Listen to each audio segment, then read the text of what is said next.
The biggest flaw in our education system is staring right at us today, that of conducting any evaluation of any student only through examinations, the kind which happen on pen and paper and perhaps online in some universities.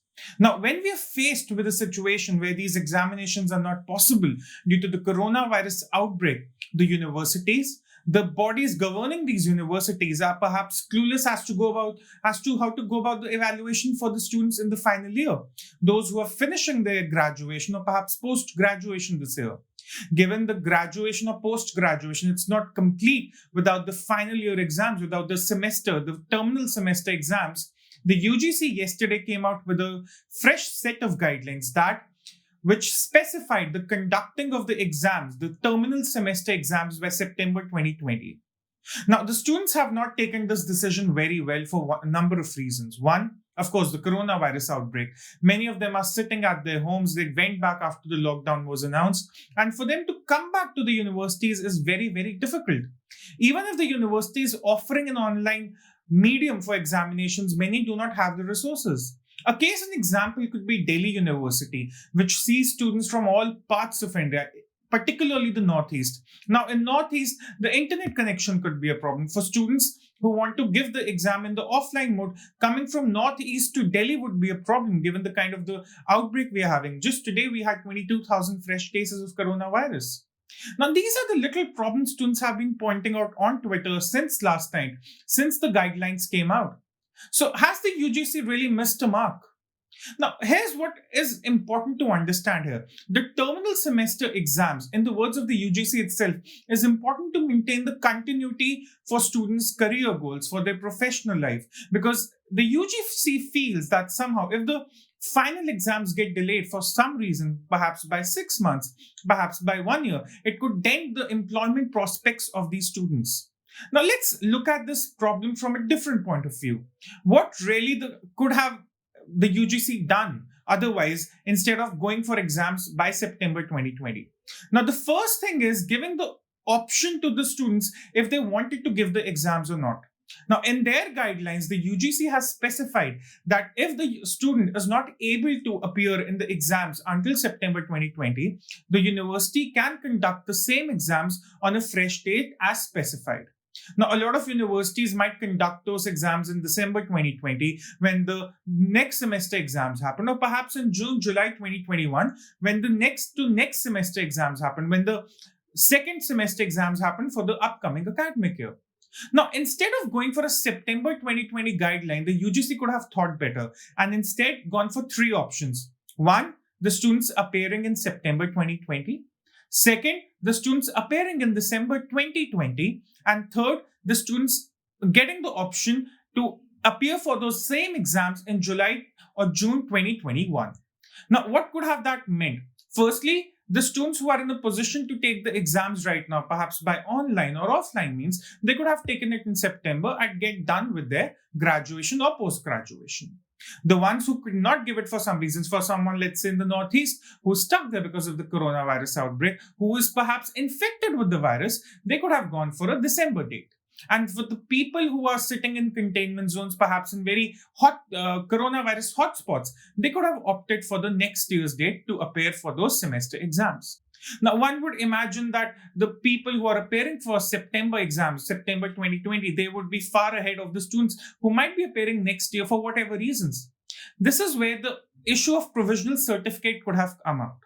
Now, instead of giving students a degree right away, which they cannot because of the semester exams being postponed, universities could have issued provisional certificate to students who might be opting for December 2020 slots or June, July 2021 slots. This could have helped them with their employers, for one, as a lot of employers would have understood the situation around the coronavirus and the exam, and they would have been satisfied with the provisional certificate from the university, from the students' respective university. The provisional certificate carries details like the program being pursued, the graduation year, and the percentage marks. So that would have made some sense to the employer and to give them a fair idea of how the student actually was. Now, for some instance, if a student was looking to go start with their post graduation this year, for instance, they were finishing their graduation in June, July this year and were looking to start with their MBA, they could have also done with a provisional certificate.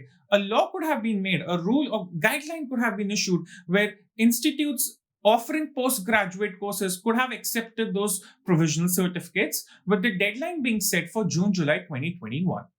Instead, the UGC went ahead for a compulsory date of September 2020. Now, how right is it? It's for time to tell us, but the UGC surely could have thought better. Now, the good thing is the students who are not in their final years, they are not required to give the exams. They would be based on, their evaluation would be based on some sort of internal assessment. Now, as an engineering student, as a former engineering student, I could tell you that the exams could perhaps have been further adjusted in the future semesters. For instance, someone who's studying in the first year, they could have appeared for the same exam in second, third, or perhaps the fourth year. Or perhaps they could have been allotted a different date somewhere in the future semesters for those exams. There's just 6 or 8 odd subjects with the practicals, and they could have been adjusted with these in the future.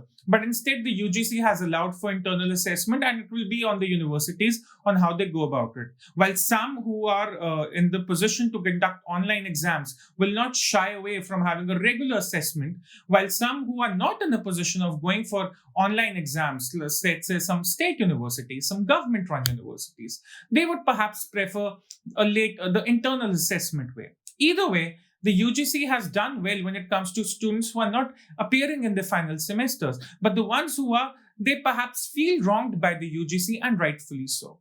Now, this is about the college students we are talking about. One very important discussion that has missed out in this entire debate is that of the school students.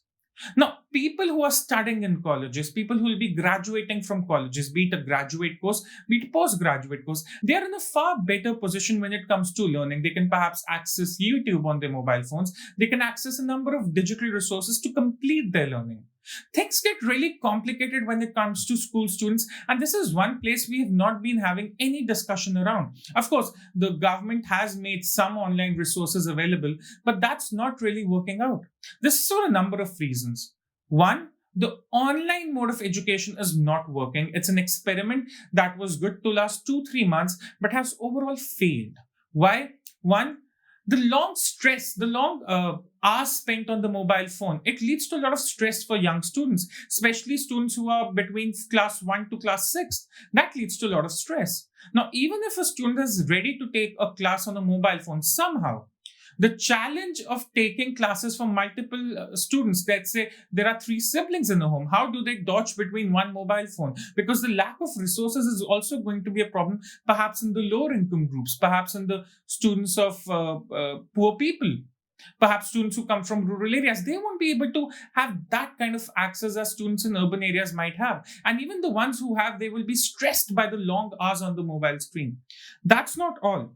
There's a problem of the lack of digital training of teachers as well. Now, a lot of schools have told the teachers to prepare online courses, to conduct classes via Cisco WebEx and Zoom and GeoMeet now. But that's not going to cut it because the teachers were not really trained. Whatever is happening is ad hoc right now. So this online mode of teaching is not really yielding the same results. A lot of parents I spoke to, kids of who have kids in class 3, class 4, they feel that the students would be required to take the same lectures again in the classroom. Now let's dwell on it class by class, how it's a problem. For instance, someone studying in class 12, they are not going to their tuitions because of the lockdown.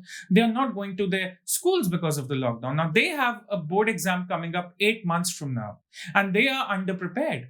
So this is one challenge class 12 students will be meeting with.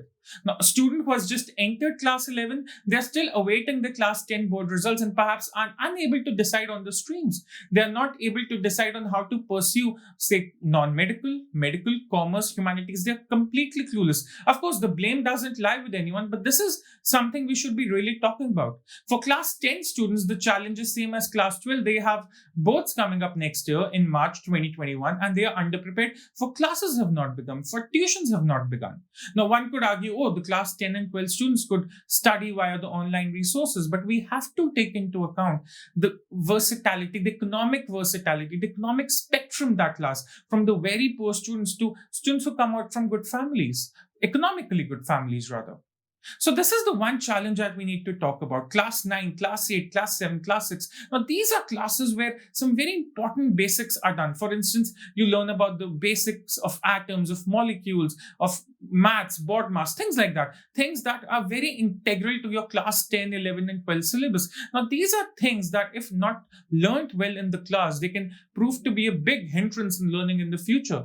For instance, for a lot of students, switching between medical and non-medical or humanities depends on how well they are acquainted with the basics of maths and science from class 6. And these students stand to suffer because of the lockdown, and there is no alternate plan in place.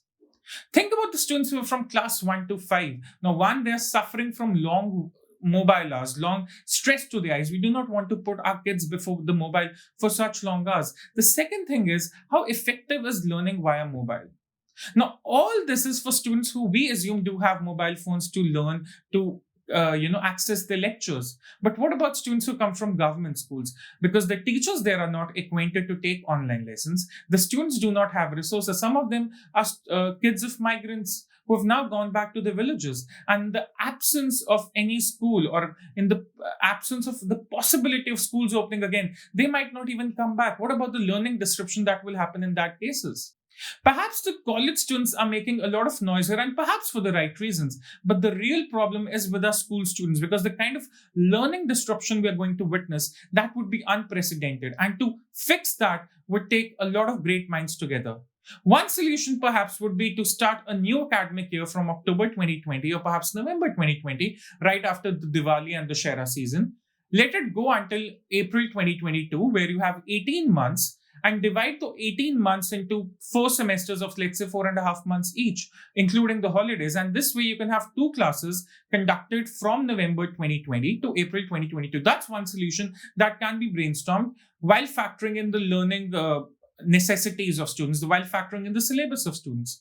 But for now, the UGC could have thought better, and the CBSE, the body around the CBSE, the Ministry of Human Resources and Development, they need to start brainstorming again, because a bigger problem is lying in our schools. It's just waiting to be addressed. And if it's not addressed in time, it could pose a far bigger problem.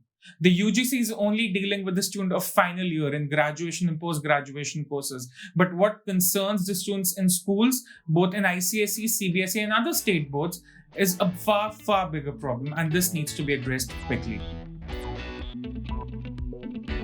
We at Swarajya are working towards creating more exclusive videos, podcasts and analysis for our Swarajya Patreon subscribers. We've added a link in that description, and you can go ahead and support us for as little as $4.99 on a monthly basis. We look forward to your support. Keep watching, keep supporting Swarajya.